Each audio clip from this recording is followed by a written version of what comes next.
Hello and welcome to JAM chem and पढ़ रहे IIT JAM chemistry. इस video में हम डिस्कस करेंगे आईआईटी जैम 2020 केमिस्ट्री पेपर का सॉल्यूशन। ये हमारा पार्ट नंबर 1 रहेगा। इसमें हम पहले 10 एमसीक्यूज डिस्कस करेंगे। तो चलिए भाई स्टार्ट करते हैं। जैम 2020 के क्वेश्चन पेपर ऑफिशियल ये सारे क्वेश्चंस हैं एंड उनके आंसर। तो सबसे पहला जो क्वेश्चन आप यहाँ पे देख पा रहे हैं, सबसे पहला जो क्वेश्चन है दिस इज फ्रॉम थर्मोडायनेमिक्स। ये क्वेश्चन आपका थर्मोडायनेमिक्स से है। The graph that represents the temperature entropy variation of Carnot cycle। वैसे तो अगर आपने थर्मोडायनेमिक्स पढ़ा हो तो वहां पे ये चीज पढ़ाई जाती है और डायरेक्टली बच्चों को ये ग्राफ बताया जाता है। अब ये कहां से आता है, क्योंकि हम डिटेल में एक्सप्लेनेशन जान रहे हैं तो इसका मैं थोड़ा सा आपको कंसेप्ट बता देता हूं। देखिए हमारे पास फार्मूला बेसिकली होता है कि जो ds होता है entropy is equal to d q reversible by T. T बोले तो यहाँ पे टेम्परेचर, ये हमारे पास बेसिकली यहाँ पे फॉर्मूला होता है। अब अगर आप यहाँ पे D क्या रिवर्सिबल की बात करेंगे तो वो किसके इक्वल हो जाएगा, T इंटू डी एस के इक्वल हो जाता है, T इंटू डी एस के इक्वल। अब अगर आप यहाँ पे लिमिट लगा देंगे, यहाँ पे भी आपने लिमिट लगा दिया और यहाँ पे भी लिमिट लगा दिया, तो ये बेसिकली क्या बन जाएगा भाई, क्यों रिवर्सिबल बन जाएगा, ये क्यों रिवर्सिबल, और ये किसके इक्वल आ जाएगा, integration of T into D S, है ना, integration of T into D S. अब देखिए आप कोई भी ग्राफ अगर आप ड्रॉ करेंगे, यहाँ पे हम मान लेते हैं कि S है और ये सॉरी यहाँ पे हम मान लेते हैं कि T है और यहाँ पे हम मान लेते हैं S। कोई भी अगर ग्राफ आ रहा है, मान लो ऐसा हमारे पास कोई ग्राफ आया, तो ये जो यहाँ पे इस ग्राफ की एक और खास एप्लीकेशन होती है, काफी बार क्वेश्चन बन सकते हैं। तो वो खास एप्लीकेशन इस ग्राफ की क्या होती है कि area under the TS diagram, है ना, अलोंग। यहाँ पे जो ये बात ध्यान रखना कि देखिए ये जो आपका ये वाला जो टीएस डायग्राम के अंदर एरिया अंडर दी कर्व होता है, यही हमारा किसको रिप्रेजेंट करता है, यही हमारा क्यों रिवर्सिबल हीट को रिप्रेजेंट करता है। किसको रिप्रेजेंट करता है भाई, हीट को रिप्रेजेंट करता है। तो ये जो टीएस डायग्राम बना कैसे, ये एक इंपॉर्टेंट कंक्लूजन है, यहां से ध्यान रखिएगा। तो सबसे पहले अगर आप टीएस डायग्राम बनाना चाहते हैं कार्नोट साइकिल के लिए, तो यहाँ पे दो चीजें हो सकती है, यहाँ पे टी लिखा और यहाँ पे ये।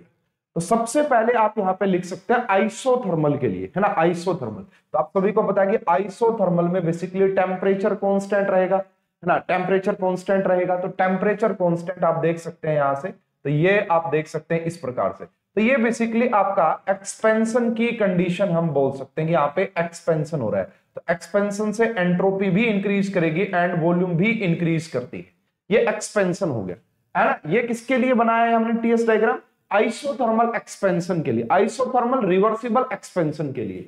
अब अगर आप यहां पे बात करेंगे कि यहां पे ये T लिखा हमने और ये हमने S लिखा, तो ये आप यहां पे ये ग्राफ आएगा एडियाबैटिक कंडीशन के लिए।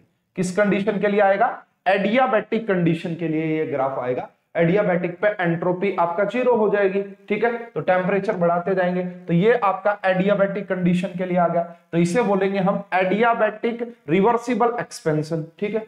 तो इसी प्रकार से जब आपको देखा जाएगा कार्नोट साइकिल के दौरान, तो इस क्वेश्चन का करेक्ट आंसर बनता B, B is the correct answer. देखिए ये थोड़ा सा ऐसे वेरिएशन नहीं आता है, यहाँ पे ये जो नहीं स्ट्रेट लाइन होती है।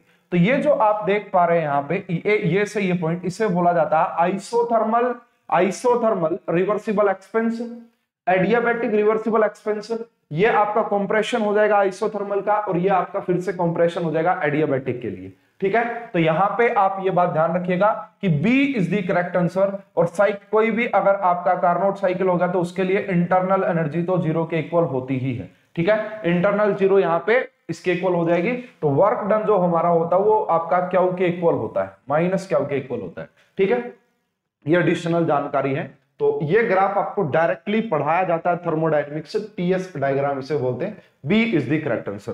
थोड़ी बहुत और इंफॉर्मेशन मैंने आपके साथ शेयर कर दी है, होप आपको समझ में आ गया होगा, ठीक है। चलो भाई नेक्स्ट क्वेश्चन पे चलते हैं स्टूडेंट। तो नेक्स्ट क्वेश्चन यार this is related to free radical, है ना, फ्री रेडिकल इंटरमीडिएट का ये क्वेश्चन बहुत ही बेसिक है ना। तो देखते हैं क्या कह रहा है। The free radical chain reaction, ये एक रेडिकल चेन रिएक्शन है। Classification for the step 2 and 3। यहाँ पे 3 स्टेप दिए हैं, स्टेप 1, स्टेप 2 एंड स्टेप 3। इनके नाम बताने भाई इन स्टेप के क्या। देखिए सबसे पहले यहाँ पे क्या है, Br2 है, Br2, और आपने इसकी रिएक्शन करवाई किसी M के साथ, तो यहाँ पे 2 Br रेडिकल बन गए। देखिए बेसिकली होता क्या है, आप अगर Cl2 लेते हो, Br2 लेते हो, सनलाइट के प्रेजेंस में इनको रखते हो, तो वहां पे क्या हो जाता है, फ्री रेडिकल इनिशिएट होता है। इस स्टेप को इनिशिएशन बोला जाता है। आप देख सकते हैं कि पहले कुछ नहीं था, अब यहाँ पे दो रेडिकल बन गए हैं, इस स्टेप को इनिशिएशन बोला जाता है। यहाँ पे रेडिकल इनिशिएट हुए हैं, रेडिकल बने हैं। देखिए यहाँ पे कुछ इस प्रकार से Br एंड Br रहा होगा, तो यहाँ पे होमोलेटिक क्लीवेज होती है, जिससे कि हमारा यहाँ पे 2Br रेडिकल की फॉर्मेशन हो जाती है। ठीक है, पहला जो स्टेप आप देख पा रहे हैं, दिस इज इनिशिएशन। यहाँ पे रेडिकल इनिशिएट हुआ है। तो देखिए पहले तो हमसे पूछा ही नहीं था, पहला स्टेप तो नहीं पूछा हमसे। सेकेंड स्टेप में क्या होता है, ये जो Br रेडिकल आप देख पा रहे हैं, ये जो Br रेडिकल है प्लस में यहाँ पे H एंड H है, तो अब ये क्या करेगा भाई, ये Br रेडिकल क्या करेगा, यहाँ पे ध्यान से देखिएगा, ये Br रेडिकल इनके अंदर होमोलेटिक क्लीवेज करवाएगा। यहाँ पे भी रेडिकल बनेगा और यहाँ पे भी रेडिकल बनेगा, और अब ये वाला रेडिकल और ये वाला रेडिकल आपस में जुड़ रहे हैं, तो क्या हो गया भाई, HBr बन गया और H रेडिकल बन गया। देखिए बेसिकली क्या किया है, यहाँ पे Br के पास रेडिकल था, तो इस Br ने अपना रेडिकल H रेडिकल बनाने के काम में लिया है ना, तो इसको बोला जाता है प्रोपेगेशन। इसको क्या बोला जाता है, प्रोपेगेशन, कि रेडिकल एक जगह से दूसरी जगह प्रोपगेट कर रहा है। तो ये वाला जो स्टेप आप देख पा रहे हैं, this is chain propagating step इसको बोलेंगे। तो ये आपका चेन प्रोपगेटिंग हो गया। चेन ब्रांचिंग, यहाँ पे ऐसा कुछ नहीं, ब्रांचिंग जैसा कोई नहीं होता, 3 स्टेप होते हैं, इनिशिएशन, प्रोपगेटिंग एंड आपका टर्मिनेशन। ठीक है, तो ये रहा चेन प्रोपगेटिंग, चेन प्रोपगेटिंग। ठीक है, इसका मतलब बी को हम यहां से हटा सकते हैं। फिर क्या हुआ, ये जो H रेडिकल था ये वापस से Br2 के साथ रिएक्ट करेगा एंड इसने वापस से Br रेडिकल निकाल दिया। This is also chain propagating. अब यहाँ पे क्या रहा होगा भाई, जैसे यहाँ पे Br ने किया था ना, अब यहाँ पे H रेडिकल था, उसने क्या किया भाई, इन Br रेडिकल और Br रेडिकल में आपस में होमोलेटिक क्लीवेज करवा के HBr बना लिया और साथ में वापस से Br रेडिकल निकल गया। तो यहाँ पे एक रेडिकल ने दूसरा रेडिकल बनाया है ना। देखिए बहुत सिंपल होता है, इनिशिएशन में रेडिकल बनेगा, टर्मिनेशन में रेडिकल खत्म हो जाएंगे, टर्मिनेशन में रेडिकल खत्म हो जाएंगे, कोई रेडिकल नहीं दिखेगा। उसके बाद उसके बीच के जितने भी स्टेप होते हैं वो सारे प्रोपगेटिंग स्टेप होते हैं। ठीक है, तो यहां से देखिएगा भाई, यहाँ पे भी प्रोपगेशन हुई है एंड यहाँ पे भी, तो इसलिए ये दोनों ही स्टेप जो है, पहले वाला स्टेप पूछता चेन इनिशिएशन, दूसरे वाला स्टेप भी प्रोपगेटिंग एंड तीसरा भी। तो ये चेन है, टर्मिनेटिंग है क्या, नहीं जी, टर्मिनेटिंग में तो रेडिकल दिखेगा ही नहीं आपको, इसलिए इस क्वेश्चन का जो करेक्ट आंसर होगा that is the C is the correct answer. क्या आ जाएगा भाई, यहाँ पे सी इस क्वेश्चन का सही आंसर आ जाएगा। दोनों ही यहाँ पे चेन प्रोपगेटिंग स्टेप होंगे। ठीक है, तो ये बहुत इजी क्वेश्चन यहाँ पे कहा जाएगा इसको। ठीक है भाई, नेक्स्ट हम चलते हैं भाई नेक्स्ट क्वेश्चन पे। This is related to electrochemistry. आपको गैल्वेनिक सेल पढ़ाया जाता है, इलेक्ट्रोकेमिकल सेल पढ़ाया जाता है, तो वहां पे क्या आता है, salt bridge in galvanic cell allows to the flow of. देखिए पहली बात तो ये है कि सोल्ट ब्रिज यूज क्यों करते हैं, आप सभी को पता होगा भाई, कुछ इस प्रकार से मान लो हमने दो यहाँ पे लिए हैं, यहाँ पे एनोड होता है, यहाँ पे कैथोड होता है, इन दोनों को हम एक बैटरी से कनेक्ट कर देते हैं, जो भी जैसा भी होगा। तो यहाँ पे देखिए क्या हो जाता है, इनके यहाँ पे हम एक यू शेप की जो है ट्यूब यूज करते हैं, इसी को हम क्या बोलते हैं भाई, यू शेप की ट्यूब को सोल्ट ब्रिज बोलते हैं। तो ये सोल्ट ब्रिज इसलिए काम आता है, देखिए जब भी ये काम करते हैं, सेल काम करेगा, तो एनोड के ऊपर क्या हो रहा है, एनोड का होता है ऑक्सीडेशन। ठीक है, तो ऑक्सीडेशन होने से किसका ऑक्सीडेशन होगा भाई, यहाँ पे मान लो ये Zn है, तो Zn किस में कन्वर्ट होता जा रहा है, Zn2 पॉजिटिव में। तो यानी कि यहाँ पे जो ये कंसंट्रेटेड सॉल्यूशन है, इसमें लगातार पॉजिटिव चार्ज इंक्रीज कर रहा है, लगातार पॉजिटिव चार्ज इंक्रीज कर रहा है। यहाँ पे आप देखोगे तो लगातार नेगेटिव चार्ज इंक्रीज कर रहा है। अगर यहाँ पे पॉजिटिव चार्ज बहुत ज्यादा इंक्रीज हो गया तो फिर इलेक्ट्रॉन जाने ही क्यों देगा, इलेक्ट्रॉन नहीं जाने देगा, पॉजिटिव वाला जाने देता है क्या, इलेक्ट्रॉन नहीं। और ये नेगेटिव हो गया तो ये इलेक्ट्रॉन लेगा नहीं, तो यहाँ पे वर्किंग रुक जाती है सेल की। इसलिए इसके अंदर हमें कोई इनर्ट मटेरियल डाल देते हैं भाई, इसके अंदर हम कोई इनर्ट जो है इलेक्ट्रोलाइट डाल देते हैं, जैसे KCl डाल दिया। तो KCl डालने से क्या होगा कि यहाँ पे इस आयंस को, यहाँ पे जो पॉजिटिव चार्ज बढ़ रहा था तो अनायन आएगा, KCl में से Cl नेगेटिव आएगा, इसको न्यूट्रल रखेगा, इस पॉजिटिव चार्ज को ज्यादा बढ़ने नहीं देगा।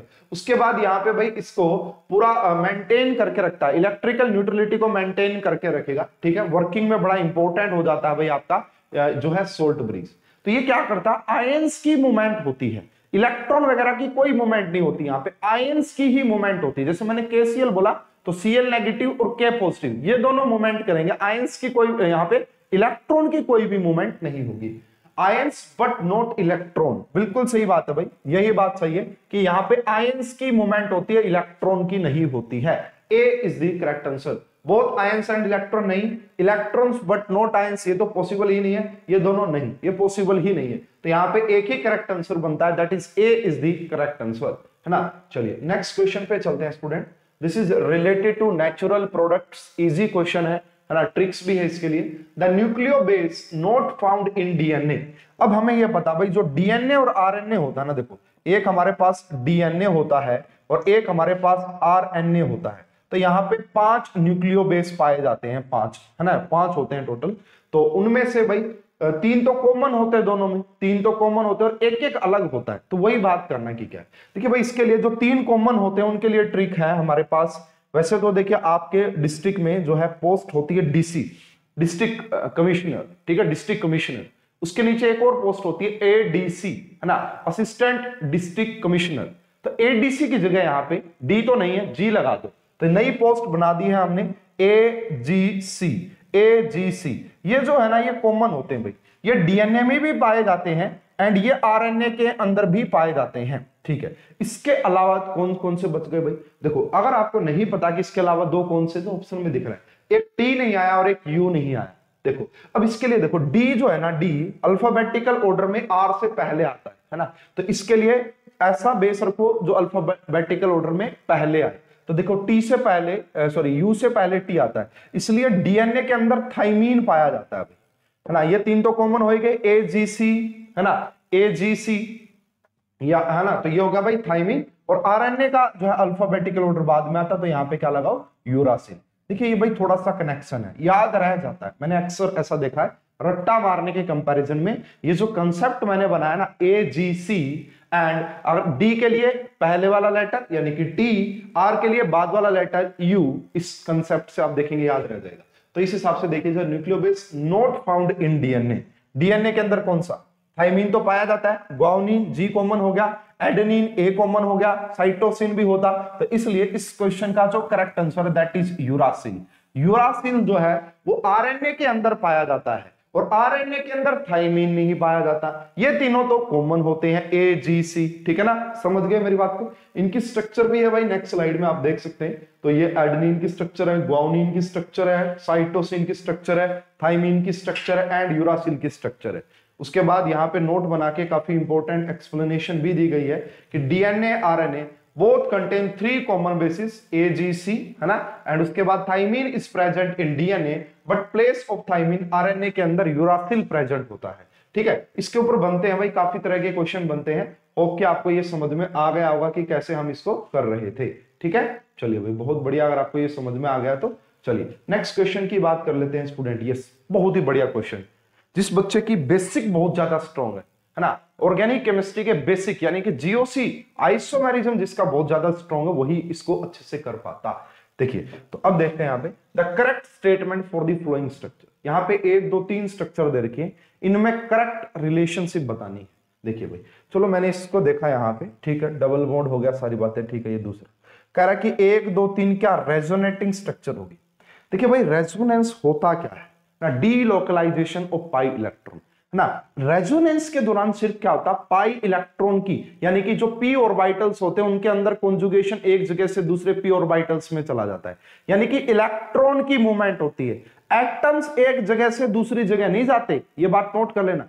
रेजोनेंस में कभी भी एटम्स की पोजीशन चेंज नहीं होगी, सिर्फ इलेक्ट्रॉन क्लाउड चेंज होगा। इलेक्ट्रॉन क्लाउड एक जगह से दूसरी जगह जाता रहेगा, ठीक है। तो ये बात समझ लेना। तो ये देखना यहां पे अगर आप देखेंगे इस नाइट्रोजन के पास हाइड्रोजन लगा हुआ कार्बन पे, ठीक है, बट यहां पे अगर देखेंगे यहां पे ये लगे हुए जरूर है, अगर इसकी पोजीशन फर्स्ट हो तो इसकी 3 पोजीशन है। भाई ये कैसे चला गया वहां पे, ये तो नहीं जाना चाहिए था, ये तो गलत हो गया। तो ये रेजोनेटिंग स्ट्रक्चर ना ही ये रेजोनेटिंग स्ट्रक्चर है। हालांकि इसके अंदर तो देखोगे कॉन्जुगेशन इतने ही लिमिट तक सीमित है, ठीक है ना। तो इन दोनों में तो कंप्लीट कॉन्जुगेशन है। यहाँ पे ये जो नाइट्रोजन का लोन पेयर है ये कॉन्जुगेशन में पार्ट करेगा एंड यहाँ पे ये वाला भी करेगा, बट दिस इज यहाँ पे तो पूरे इस रिंग के अंदर कॉन्जुगेशन ही नहीं है, ठीक है। तो ये रेजोनेटिंग स्ट्रक्चर नहीं है भाई आपस में, पहला ऑप्शन हटा दो। पहली और दूसरी रेजोनेटिंग स्ट्रक्चर नहीं भाई, है ही नहीं। क्यों? एटम्स की पोजीशन कभी भी चेंज नहीं होती रेजोनेटिंग स्ट्रक्चर में। 1 और 3 रेजोनेटिंग स्ट्रक्चर है, बट दो इज आइसोमर ऑफ एक और तीन। क्या एक और तीन रेजोनेटिंग स्ट्रक्चर हो सकती है? नहीं भाई, यहाँ पे हाइड्रोजन नाइट्रोजन के ऊपर और कार्बन के ऊपर है, यहाँ दोनों कार्बन के ऊपर हैं, नहीं पॉसिबल है। एटम्स की पोजीशन को आप चेंज कर ही नहीं सकते हैं, रेजोनेंस। उसके बाद जो आंसर बचता है that is D is the correct answer. ये सारे एक दूसरे के जो है कॉन्स्टिट्यूशनल आइसोमर है, ये एक दूसरे के स्ट्रक्चरल आइसोमर है ना। कॉन्स्टिट्यूशनल बोले तो स्ट्रक्चरल आइसोमर। इन सभी का मोलिकुलर फॉर्मूला सेम है, बट इनकी केमिकल एंड फिजिकल प्रॉपर्टीज में बहुत ज्यादा डिफरेंस होता है। एक डिफरेंस तो मैं यही बता दूंगा कि एक और दो तो एरोमेटिक हैं, एक और दो तो एरोमेटिक हैं, but C is not aromatic. ये नॉन एरोमेटिक हो गया क्योंकि sp3 हाइब्रिडाइजेशन होगी। उसके अलावा भी बहुत सारी प्रॉपर्टीज। अब ये कॉन्स्टिट्यूशनल आइसोमर तो है किस टाइप के? पोजिशनल आइसोमर है। यहाँ पे जो सब्स्टिट्यूएंट है इनकी पोजीशन चेंज हो रही है लगातार, तो आप इन्हें पोजिशनल आइसोमर बोल सकते हैं, ठीक है ना। तो इस तरीके से आप थोड़ा बहुत देख लीजिएगा। तो रेजोनेटिंग स्ट्रक्चर डिफरेंट थिंग है, टोटोमेरिज्म भी एक डिफरेंट थिंग है। ये टोटोमेरिज्म की कहानी में भी नहीं आते, तो ये आप इसको कॉन्स्टिट्यूशनल आइसोमर बोल सकते हैं। बहुत बढ़िया क्वेश्चन, कंसेप्चुअल क्वेश्चन था, समझाने वाला क्वेश्चन था, समझ में आ गया होगा। नेक्स्ट क्वेश्चन भी भाई आपका जीओसी से रिलेट कर सकते हो, बेसिक केमिस्ट्री का क्वेश्चन है। The correct order of boiling point of the compounds 1 से लेके 4। तो यहाँ पे देखिए ये भी अल्कोहल है, ये भी अल्कोहल है एंड ये भी अल्कोहल है। तो एक बात आप समझ लेना स्टूडेंट, अल्कोहल के बॉइलिंग पॉइंट ज्यादा होते हैं ईथर से। उसका एक बहुत इंपॉर्टेंट रीजन होता है कि अल्कोहल के अंदर हाइड्रोजन बॉन्डिंग पॉसिबल है, अल्कोहल के अंदर हाइड्रोजन बॉन्डिंग पॉसिबल है, जिसकी वजह से उसके बॉइलिंग पॉइंट ईथर से ज्यादा होते हैं, ठीक है। तो ये बात तो समझ में आ गई है कि सबसे कम सेकंड के रहने वाले हैं, सबसे कम सेकंड के। तो देखो क्या हम इन दो ऑप्शन को एलिमिनेट कर सकते हैं, क्योंकि यहाँ पे तो फर्स्ट सेकंड के सबसे ज्यादा दे रखे। उसके बाद इन तीनों का कंपैरिजन कैसे होगा? आपको देखो, वैसे ये जो ईथर होता है ये dipole dipole force of attraction शो करता है, आप ऐसे बोल सकते हैं एक प्रकार से van der Waal force of attraction शो करता है वीक वाली। अब इन तीनों में देखोगे तो यहाँ पे भी देखिएगा 1 2 3 4 4 कार्बन है। देखिए जितना ज्यादा मोलिकुलर वेट होगा उतनी ज्यादा फोर्स ऑफ ट्रैक्शन होती है, जितना ज्यादा मोलिकुलर वेट उतनी ज्यादा फोर्स ऑफ ट्रैक्शन। यानी कि इनडायरेक्टली आप ये भी बोल सकते हो जितने ज्यादा नंबर ऑफ कार्बन एटम्स होंगे उतना ज्यादा ही मोलिकुलर मास रहा होगा, मोलिकुलर वेट रहा होगा, और उतनी ज्यादा ही van der Waal force of attraction रही होगी, और उतने ज्यादा ही मेल्टिंग एंड बॉइलिंग पॉइंट रहे होंगे, ठीक है, बोल सकते हैं। यहाँ पे भी 4 कार्बन है, यहाँ पे 1 2 3 4 कार्बन यहाँ पे, बट यहाँ पे 1 2 3 है। तो इसका मतलब है 1 और 3 का कंपैरिजन जो बॉइलिंग पॉइंट है वो ज्यादा होंगे 4 से। तो यहाँ पे देखिए, तो यहाँ पे वैसे तो हमारा क्वेश्चन सोल्व हो जाता है, यहाँ पे ये दे रखा था, वैसे तो हमारा क्वेश्चन यहीं से सोल्व हो जाता है कि इस क्वेश्चन का जो करेक्ट आंसर वो सी आएगा, ठीक है। अब इन दोनों में कंपैरिजन कैसे किया? देखिए ये यहाँ पे ब्रांचिंग नहीं है और यहाँ पे ब्रांचिंग बढ़ गई है। तो एक बात ध्यान रखना स्टूडेंट, अगर मोलिकुलर वेट सेम हो, number of carbon atom same हो, अगर ब्रांचिंग बढ़ जाए, ब्रांचिंग बढ़ने से क्या होता है, सरफेस एरिया कम हो जाता है, और सरफेस एरिया कम होने से van der Waal force of attraction भी कम हो जाती है, जिसकी वजह से बॉइलिंग पॉइंट डिक्रीज कर जाते हैं। तो अगर ब्रांचिंग बढ़ेगी तो बॉइलिंग पॉइंट क्या करेंगे, डिक्रीज करेंगे, ये बात ध्यान रखना। इसीलिए देखो यही ऑर्डर यहाँ पे करेक्ट दिया गया है, सबसे पहले फर्स्ट, उसके बाद थर्ड, उसके बाद फोर्थ और उसके बाद सेकेंड, ठीक है। मोलिकुलर वेट देखना है, फोर्स ऑफ मोलिकुलर वेट, उसके बाद ब्रांचिंग, ठीक है, ब्रांचिंग बढ़ेगी तो बॉइलिंग पॉइंट डिक्रीज कर देंगे, ठीक है भाई। सी इज द करेक्ट आंसर। चलो भाई नेक्स्ट क्वेश्चन पे चलते हैं स्टूडेंट। यस, ये आप जोड़ इसको कनेक्ट कर सकते हैं पी ब्लॉक एलिमेंट से, मेन ग्रुप से। तो one of the product of hydrolysis of calcium phosphide, देखिए हमें पता है कि कैल्शियम के ऊपर 2 पॉजिटिव चार्ज होता है एंड फोस्फाइड यानी कि P3 नेगेटिव। तो ये जो बनता है ये कुछ ऐसा बनता है Ca3P2। जब आप इसका हाइड्रोलिसिस करेंगे तो क्या निकलेगा जी, ये पूछा जा रहा है यहाँ से। देखिए मैं थोड़ा सा कनेक्शन समझाऊंगा, काफी अच्छे से समझ में आ जाएगा। तो देखिए यहाँ पे पहली बात तो कैल्शियम हाइड्रोक्साइड बनेगा, और कुछ यहाँ पे बनने की पॉसिबिलिटी नहीं है। यहाँ पे बनती है PH3, और PH3 को ही बोलते हैं फोस्फीन गैस, है ना, फोस्फीन गैस ये होती है भाई PH3। तो इसलिए आंसर क्या आ जाएगा, ए इज द करेक्ट आंसर। देखिए अगर यहाँ पे कल को क्वेश्चन आ जाए, क्योंकि ऐसे क्वेश्चन पूछे हैं भाई, कैल्शियम नाइट्राइड का हाइड्रोलिसिस करने पे क्या मिलेगा। देखिए अगर यहाँ पे P था तो PH3 मिला था, अगर यहाँ पे N है तो क्या मिलेगा, NH3 यानी कि अमोनिया, क्या यानी कि अमोनिया। एक और काफी इंपॉर्टेंट रिएक्शन आपको लिखवा देता हूं, calcium carbide CaC2, yes, calcium carbide का अगर आप हाइड्रोलिसिस, क्योंकि कार्बाइड्स के ऊपर ऑलरेडी क्वेश्चन आ चुके हैं एग्जाम में, अगर आप कैल्शियम कार्बाइड का हाइड्रोलिसिस करोगे तो क्या मिलेगा? एक तो मिलती है COH ट्वाइस, ये तो मिलेगा ही मिलेगा, और दूसरा यहाँ पे हमें मिलती है एसिटिलीन गैस C2H2। क्या मिलेगी स्टूडेंट्स? C2H2।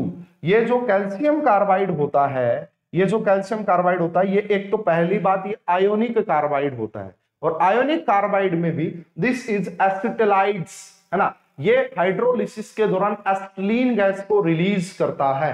ठीक है, तो ये देख लो भाई, थोड़ा सा कनेक्ट कर सकते हैं, इसके ऊपर C2 के ऊपर 2 नेगेटिव चार्ज होता है, तो ये एसिटिलाइड्स टाइप का कार्बाइड होता है। आयनिक कार्बाइड भी 3 टाइप के होते हैं, मिथेनाइड्स, एसिटिलाइड्स एंड मिथाइल अलाइलाइड्स। ठीक है, तो उनमें से ये सेकंड कैटेगरी का होता है। हालांकि जो एल्यूमिनियम कार्बाइड होता है वो मिथेनाइड होता है।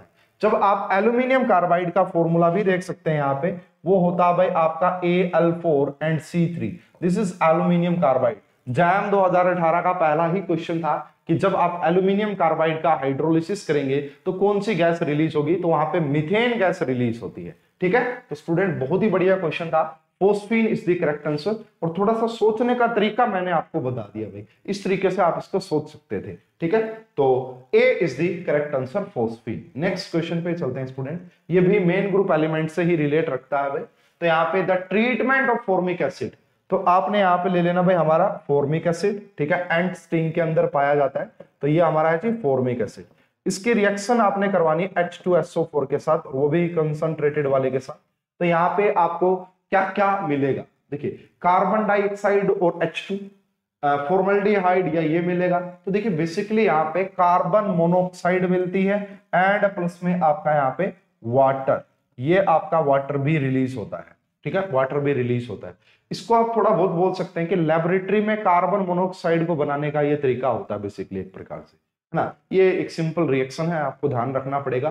काफी बार ऑक्सैलिक एसिड भी यहाँ पे लिया जाता है, ऑक्सैलिक एसिड की भी रिएक्शन अगर आप करवाएंगे तो वहां पे भी कार्बन मोनोऑक्साइड ही रिलीज होती है। तो इसलिए इस क्वेश्चन को आप ध्यान रखिएगा student, A is the correct answer, A is the correct answer. ज्यादा कुछ इसमें समझाने का है नहीं, जहां पे समझाने का होगा मैं बिल्कुल डिटेल में आपको समझाऊंगा बहुत अच्छे तरीके से। ठीक है, चलिए student, next question is related to chemical bonding coordination, जिससे भी बोल सकते हो। ठीक है, तो d orbital involved in the hybridization to form square planar and trigonal bipyramidal geometries. तो स्क्वायर प्लेनर होता है भाई एक तो, और उसके बाद एक होता है ट्राइगोनल बाइपिरामिडल ज्योमेट्री, TBP जिसे बोलते हैं। तो देखिए यहाँ पे DZ स्क्वायर, हमारे पास D के 5 ऑर्बिटल होते हैं, कौन कौन से? DXY, उसके बाद DYZ, उसके बाद DZX, उसके बाद DZ स्क्वायर, उसके बाद DX square minus Y square. तो ये दोनों आपका ऑन द एक्सिस पाए जाते हैं और ये आपका बिटवीन द एक्सिस होते हैं। अब इनमें से अगर आप बात करेंगे, स्क्वायर प्लेनर जो है, नाम से ही पता लग रहा है कि स्क्वायर प्लेनर, प्लेन। ठीक है, और उसके बाद बाई पिरामिडल TBP, इन दोनों की स्ट्रक्चर्स आपको आइडिया होगा भाई कैसे होती है। तो इसका आंसर लगाएंगे कि जो स्क्वायर प्लेनर होता है उसके अंदर जो यूज किया जाता है वो DX square minus Y square वाला, एंड यहाँ पे DZ स्क्वायर। ये इस क्वेश्चन का करेक्ट आंसर है। ये भी सिंपल भाई, देखो पढ़ाया जाता है, इसमें भी समझाने का कुछ ज्यादा होता नहीं है। ठीक है, जब भी आपको ये पढ़ाई जाती है, हाइब्रिडाइजेशन में भी पढ़ाते हैं, है ना, तो ये आप देख सकते हैं। तो DX square minus Y square and DZ square यहाँ पे यूज। ये तो YZ ये तो काफी बाद में आते हैं भाई जाके। ठीक है, पहले तो हम यही यूज करते हैं, DX square minus Y square और फिर DZ स्क्वायर। ठीक है, इस तरीके से ये काम चलता है। C is the correct answer. ठीक है, next question is related to RS nomenclature, बहुत ही बढ़िया टॉपिक है, एंड CIP रूल का आइडिया होगा तो आप आराम से कर पाते। आपको बताने की कौन से अमीनो एसिड की R कॉन्फ़िगरेशन। आइए मैं समझाता हूं आपको कि कैसे करते हैं। सबसे पहले भाई प्रायोरिटी दी जाती है अकॉर्डिंग टू CIP रूल। सबसे पहले देखिए ये कार्बन होगा, हाईएस्ट एटॉमिक नंबर को फर्स्ट प्रायोरिटी दीजिए। ये नाइट्रोजन, कार्बन, कार्बन, हाइड्रोजन, तो ये फर्स्ट प्रायोरिटी। उसके बाद यहाँ पे भी कार्बन, यहाँ पे भी कार्बन, इस कार्बन के साथ 2 हाइड्रोजन और 1 कार्बन, बट यहाँ पे 2 ऑक्सीजन। फिर देखना सेकंड वाला कौन लगा हुआ है, अगर पहला आइटम सेम हो जाए तो सेकंड आइटम देखना कौन है, ये 2, इसके बाद 3 और इसके बाद 4। ठीक है, अब फोर्थ पोजीशन हॉरिजॉन्टल पे है। तो ट्रिक क्या कहती है स्टूडेंट, 2 ट्रिक बना रखी मैंने। एक तो होता HCS ट्रिक है ना, हरियाणा सिविल सर्विसेज। तो यहाँ पे अगर आप बात करेंगे क्या कहता है, अगर भाई आपकी फोर्थ प्रायोरिटी हॉरिजॉन्टल पे आ जाए, अगर आपकी फोर्थ प्रायोरिटी हॉरिजॉन्टल पे आ जाए एंड 1 से 2 एंड 2 से 3 अगर आपका क्लॉकवाइज हो, 1 से 2 और 2 से 3 क्लॉकवाइज हो, सी का मतलब क्लॉकवाइज हो, तो कैसी कॉन्फ़िगरेशन आ जाएगी? S configuration. Fourth priority horizontal पे हो, 1 2 3 की डायरेक्ट 1 2 3 की जो आपकी डायरेक्शन वो क्लॉकवाइज हो तो एस कॉन्फ़िगरेशन होती है। दूसरी ट्रिक क्या कहती है स्टूडेंट? वो कहती है वीसीआर। क्या कहती है? वीसीआर। अगर फोर्थ प्रायोरिटी वर्टिकल पोजीशन पे हो, 1 2 3 की डायरेक्शन क्लॉकवाइज हो तो आर कॉन्फ़िगरेशन होती है, तो आर कॉन्फ़िगरेशन। बाकी इनका जस्ट रिवर्स हो जाएगा। ठीक है, तो ये दो ट्रिकें होती है भाई यहाँ पे, तो ध्यान रख लीजिएगा इसको। आइए इस क्वेश्चन को देखते हैं। तो अब अगर यहाँ पे देखा जाए तो 1 2 यहाँ पे फोर्थ प्रायोरिटी हॉरिजॉन्टल पे है एंड 1 2 3 इज योर क्लॉकवाइज। कैसी है? क्लॉकवाइज। इसलिए ये एस कॉन्फ़िगरेशन है, इसलिए हटा देते हैं इसको, ये आंसर नहीं होगा। सेकंड पार्ट पे, बी पार्ट पे चलते हैं। देखिए नाइट्रोजन को फर्स्ट प्रायोरिटी देंगे, ठीक है, हाईएस्ट एटॉमिक नंबर। यहाँ पे बी कार्बन, यहाँ पे बी कार्बन। अब इसको ध्यान से देखिएगा, इसका मीनिंग ये है कि दो यहाँ पे ये लगा हुआ और एक ओ लगा हुआ, इसके साथ OH लगा। यहाँ पे भी अगर देखेंगे, यहाँ पे दो हाइड्रोजन भले ही लगे हुए हैं बट इसके साथ एक सल्फर लगा हुआ है, तो यहाँ पे कार्बन कॉमन था, कार्बन कॉमन था। उसके बाद देखो जो सबस्ट्रेट इसके साथ लगे हुए हैं उनका एटॉमिक नंबर किसका ज्यादा है? तो किसका ज्यादा है? सल्फर का ज्यादा होता है ऑक्सीजन से, भले ही वहां पे डबल बॉन्ड या कुछ ही लगा, इसका सल्फर का एटॉमिक नंबर ज्यादा होता है, इसलिए सेकंड प्रायोरिटी नीचे दी जाएगी स्टूडेंट। सेकंड प्रायोरिटी नीचे, ये फर्स्ट प्रायोरिटी, ये सेकंड प्रायोरिटी, ये थर्ड प्रायोरिटी, ये fourth priority. Fourth priority horizontal पे है एंड 1 2 3 की डायरेक्शन एंटी क्लॉकवाइज है।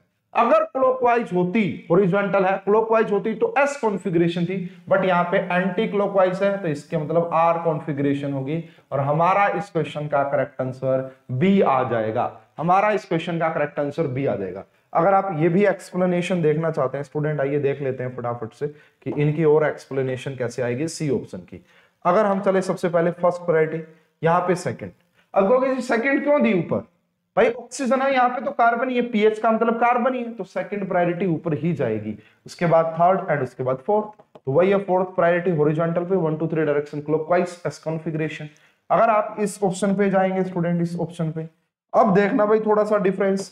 ये देखिए प्रीवियस ईयर का मतलब ये है कि आपके कॉन्सेप्ट को बिल्डअप करना, इसीलिए मैं सारे ऑप्शन एक्सप्लेन कर रहा हूं। यहाँ पे एक्सप्लेन करने वाला क्वेश्चन बिल्कुल एक्सप्लेन किया जाएगा स्टूडेंट, टेंशन लेने की कोई भी बात नहीं है। तो फर्स्ट ईयर ये सेकंड। अब यहाँ पे मैंने सेकंड प्रायोरिटी ऊपर दी, क्यों? अरे भाई देखो इस कार्बन के साथ दो हाइड्रोजन और एक कार्बन ही तो लगा हुआ है, बट वहां पे कार्बन के साथ क्या लगा हुआ है? दो ऑक्सीजन लगे हुए हैं, तो प्रायोरिटी ऊपर जाएगी ना। यहाँ पे कार्बन, एस तो तीसरे पे गया ना भाई, एस इसके साथ डायरेक्टली अटैच होता तो अलग कहानी होती जो ऊपर हुई है, बट यहाँ पे डायरेक्टली अटैच नहीं है। अब इसको थर्ड प्रायोरिटी ही देंगे। ये fourth priority and 1 2 3 is clockwise, ये भी आपका एस कॉन्फ़िगरेशन आ जाएगी, ये भी आपका एस कॉन्फ़िगरेशन आ जाएगी। तो ये थे भाई हमारे जैम 2020 पार्ट 1 था। पहले 10 क्वेश्चन डिस्कस किए हैं, उसके बाद हम पार्ट नंबर 2 में डिस्कस करेंगे बहुत जल्दी। मिलते हैं नई वीडियो के साथ, तब तक के लिए आप सभी का बहुत बहुत धन्यवाद। Thank you.